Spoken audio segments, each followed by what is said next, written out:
Juan Luis Koldo Larrañaga nació en Azcoitia en el año 1961, de quien apenas ha trascendido información sobre sus primeros años de vida. Lo que sí se sabe es que nuestro protagonista tuvo desde siempre vocación de profesor. De ahí que con 17 años se trasladase de su localidad natal hasta la ciudad de Vitoria para estudiar la carrera de magisterio. Sin embargo, pese a su coeficiente intelectual superior a la media, 138, nunca consiguió licenciarse.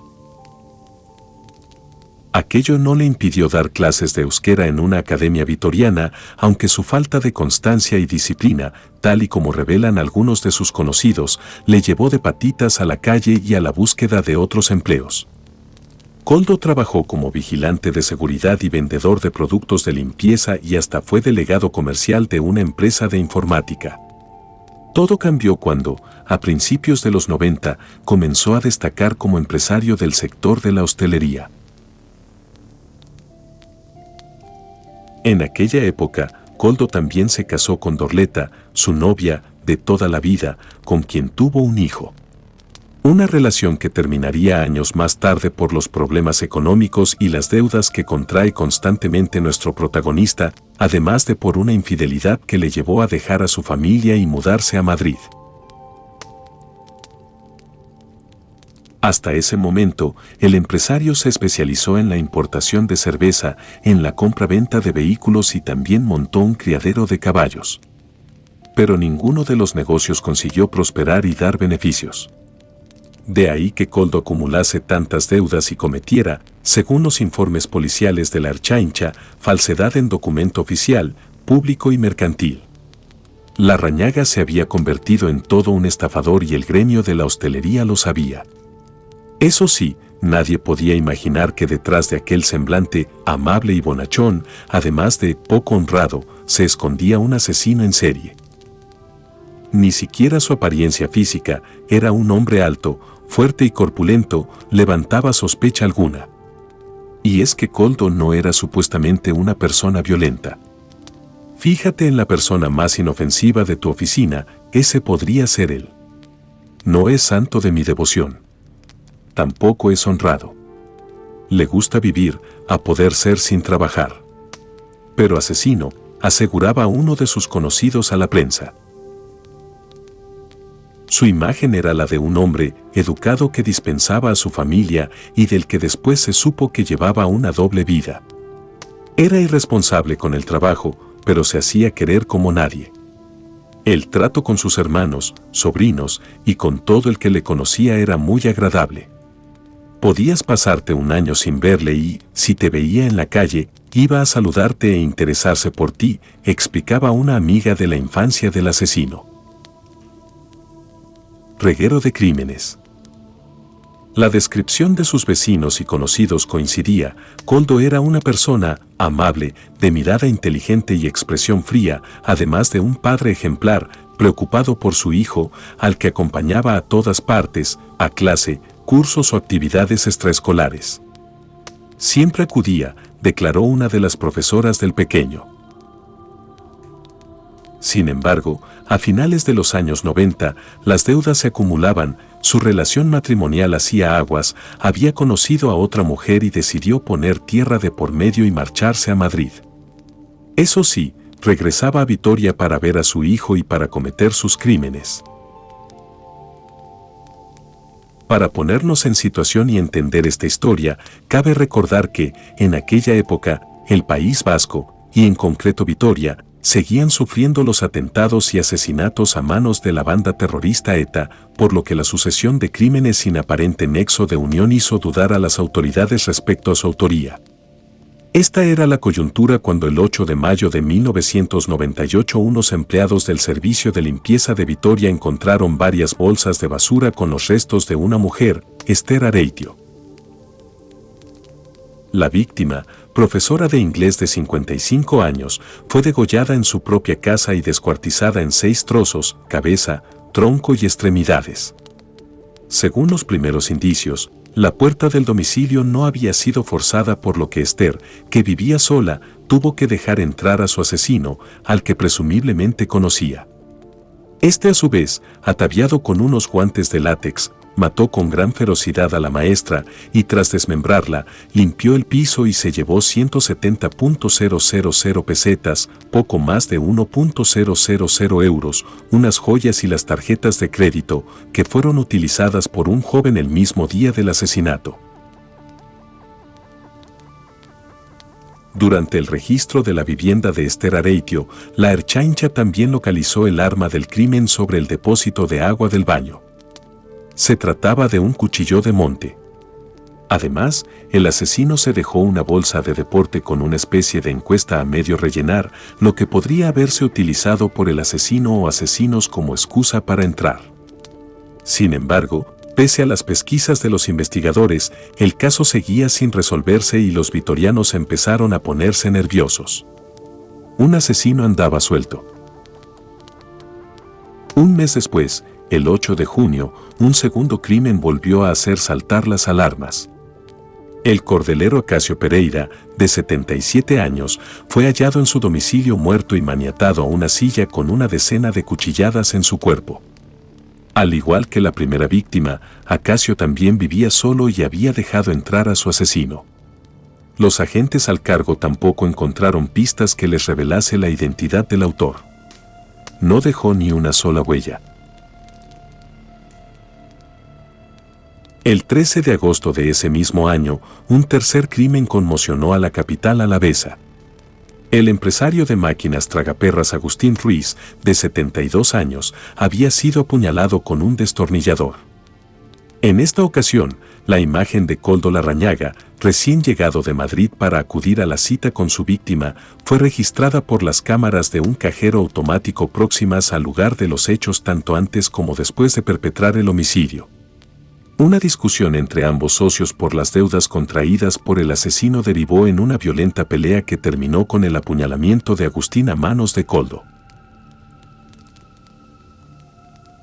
Tras matar al empresario, el homicida ocultó el cuerpo en el interior del local, le robó la cartera, el Rolex y un manojo de llaves, además de 60.000 pesetas, 360 euros, que escondía en una caja de cartón. Luego entró en un bar cercano, pidió un café y entró al baño a limpiar su ropa manchada de sangre. Minutos más tarde, regresé en autobús a mi casa, en Azcoitia, declaró Koldo una vez detenido, me cambié de ropa, preparé la bolsa de viaje y me fui a la estación de autobuses para dirigirme a Madrid. En el trayecto me deshice del destornillador y de la cartera de Agustín tras sacar las 20.000 pesetas, 120 euros, que contenía y arrojé ambos objetos a un contenedor. Ya en mi casa quité la ropa y la metí en la lavadora.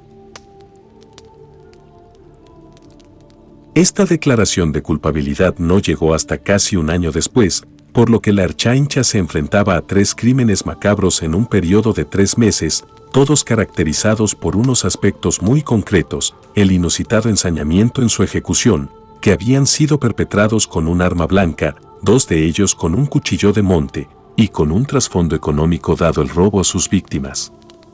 Sin embargo, seguían sin llegar pistas fiables que llevasen a las autoridades a resolver estos casos y proceder a alguna detención.